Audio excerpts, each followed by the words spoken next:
नमस्कार व्यूअर्स, मैं हूं अमीश देवगन और आप देख रहे हैं देश की सबसे चर्चित, सबसे प्रतिष्ठित कार्यक्रम आर पार।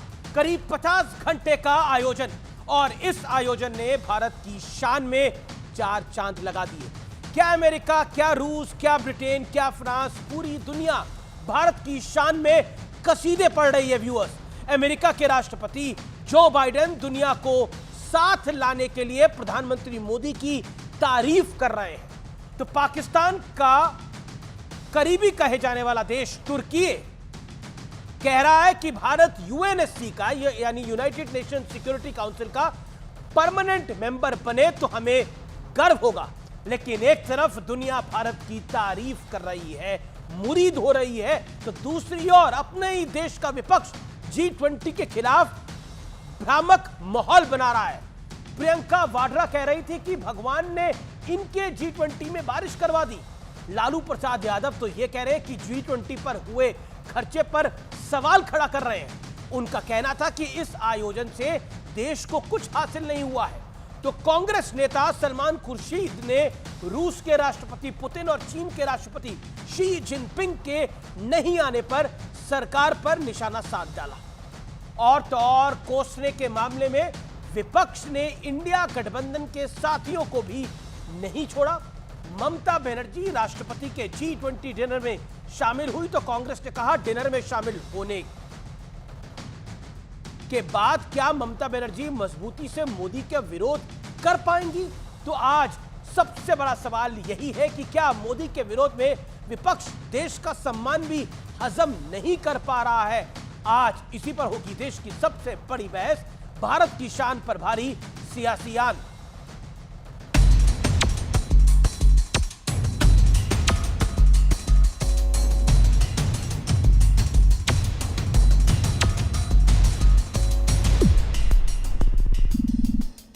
सियासत का एक दुर्लभ नजारा देखिए। दुनिया भारत की शान को सलाम कर रही है। प्रधानमंत्री मोदी के विजन के आगे सब नतमस्तक हैं, लेकिन विपक्ष को सिवाय नेगेटिव पॉलिटिक्स के कुछ नहीं सूझ रहा। हमको दुख एक बात का है कि आज हमारे अध्यक्षता में G20 हुई और उसमें ना पुतिन ना आ पाए और ना शी आ पाए। मैं देखता था कि G20 के जीरो पे कमल का फूल बना हुआ है। बीजेपी ने राजनीति करने में कोई कसर छोड़ी नहीं। इनके G20 जब हो रहा था तो बारिश आई और सारा जितना भी वो जहाँ पे वो G20 की मीटिंग रख रहे हैं उसमें सारा पानी फैल गया है। जो हमारे देशवासी डर के मारे कह नहीं पा रहे, भगवान ने कह दिया कि अपना अहंकार कम करो। देश की जनता को क्या फायदा होगा? लोगों को बुला के इतना खर्चा कर रहे। खड़गे जी को आमंत्रित करते तो हमारी और शोभा बढ़ती और दुनिया देखती कि विश्व पटल के स्थल पर भारत एक है। लेकिन आम आदमी पार्टी 2 कदम आगे निकल गई और क्रेडिट का युद्ध छेड़ते हुए कहा कि सारा पैसा दिल्ली की केजरीवाल सरकार ने खर्च किया है। हमारे 2 करोड़ दिल्ली वासियों को बधाई देना चाहता हूं, मुबारकबाद देना चाहता हूं कि ये दिल्ली वालों के टैक्स पेयर का पैसा था जिससे दिल्ली सरकार ने सारा का सारा सौंदर्यीकरण किया। दिल्ली सरकार के लिए LG साहब केंद्र से G20 के लिए कितना पैसा लाए? कोई पैसा नहीं लाए, वो नहीं ला पाए। लेकिन मुद्दा सिर्फ सरकार को कोसने तक नहीं है। G20 के डिनर पर ममता बनर्जी पहुंची तो अधीर रंजन ने उनकी विश्वसनीयता पर सवाल उठाते हुए पूछा कि क्या ममता बनर्जी के डिनर में जाने के फैसले से उनका मोदी के खिलाफ रुख कमजोर नहीं होता?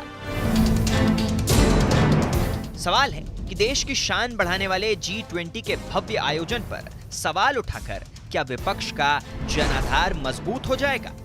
आज इसी सवाल पर होगी देश की सबसे बड़ी बहस, भारत की शान पर भारी सियासियान। और अब वक्त है आर पार के सुप्रसिद्ध विश्लेषण का। भारत की शान से परेशान विपक्ष का विश्लेषण सुनिए। एक तरफ मैं आपको विश्व के नेताओं के बयान दिखाऊंगा और एक तरफ मैं आपको भारत के नेताओं के बयान दिखाऊंगा। Joe Biden president United states, आप यानी मोदी हमें एक साथ ला रहे हैं, हमें एक साथ रख रहे हैं। लालू प्रसाद यादव, बहुत पैसा खर्चा हुआ है, इससे लोगों को क्या मिला?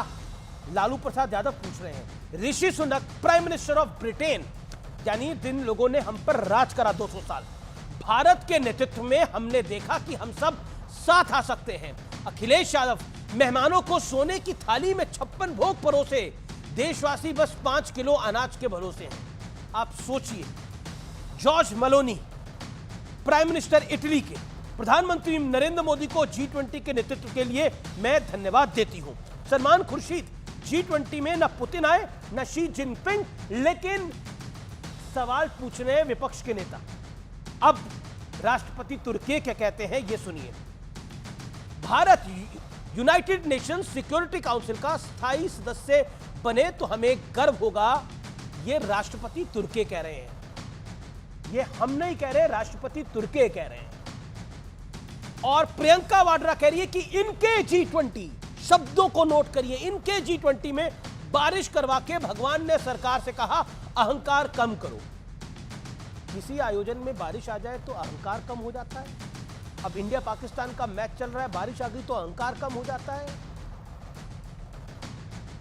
बड़ा सवाल, सियासी दुश्मनी माना कि बहुत तेज है, सियासी दुश्मनी माना कि बहुत तेज है, लेकिन विपक्ष को क्या भारत की शान से भी परहेज है? आज इसी सवाल पर मैं बड़ा सवाल उठाता हूं। मेरे साथ कौन कौन है? मेरे साथ केंद्रीय मंत्री भी जुड़ेंगे, लेकिन मेरे साथ member of parliament Bharatiya Janata party के प्रवक्ता डॉक्टर सुधांशु त्रिवेदी हैं, राज्यसभा MP। मेरे साथ इस चर्चा में जुड़ रहे हैं अभय दुबे जी, कांग्रेस पार्टी के प्रवक्ता हैं, वक्ता हैं, उनका अभिनंदन है। प्रियंका कक्कड़ मेरे साथ है, प्रवक्ता आम आदमी पार्टी की। मेरे साथ अनुराग भदौरिया है, प्रवक्ता समाजवादी पार्टी के। मैं शुरुआत के 50-50 सेकंड आप सबको देता हूं अपनी बात को रखने के लिए। मैं सीधा रुख करता हूं अभय दुबे, आपका आवाज आ रही है अभय जी आपको? लगता है अभय दुबे तक आवाज नहीं जा पा रही। मैं शुरुआत करता हूं प्रियंका कक्कड़ आपसे। प्रियंका कक्कड़, क्या आपको लगता है कि आपका गठबंधन, कोई कह रहा है पैसे ज्यादा खर्च हो रहे हैं, कोई कह रहा है पुतिन नहीं आए, जिनपिंग नहीं आए तो क्या फायदा, कोई कह रहा है बारिश आ गई तो अहंकार कम हो जाएगा अब इससे सरकार का, क्या आपको लगता नहीं है it is a big movement for India? Bharat के लिए बहुत बड़ी मूवमेंट है और भारत उसमें सफल हुआ है। आप भी तो भारतीय हैं, हिंदुस्तानी हैं, सफल तो आप भी हुए, इसका मतलब। अमीश जी, सभी को नमस्ते। अमीश जी, हमारे लिए तो प्राउड मोमेंट है क्योंकि दिल्ली सरकार ने इसका आयोजन भी किया, इसको दिल्ली का सौंदर्यकरण किया, जिसकी चर्चा आज पूरे देश में है, सबको देखने को मिला। पर आप देखिए, एक वजह है कि आज हमारी प्रेस 161 और 180 क्यों हो गई है। आपको भी ठीक तरह प्रेजेंट करना होगा। ब्राजील के प्रधानमंत्री क्या बोले कि income equality, concentration of wealth, इस पर चर्चा होनी चाहिए। आपने ये नहीं बताया। आपने ये नहीं बताया कि 4100 करोड़ अगर प्रधानमंत्री मोदी ने अपने प्रचार पर लगा दिया तो जनता का उसमें क्या फायदा हुआ। आपने ये भी नहीं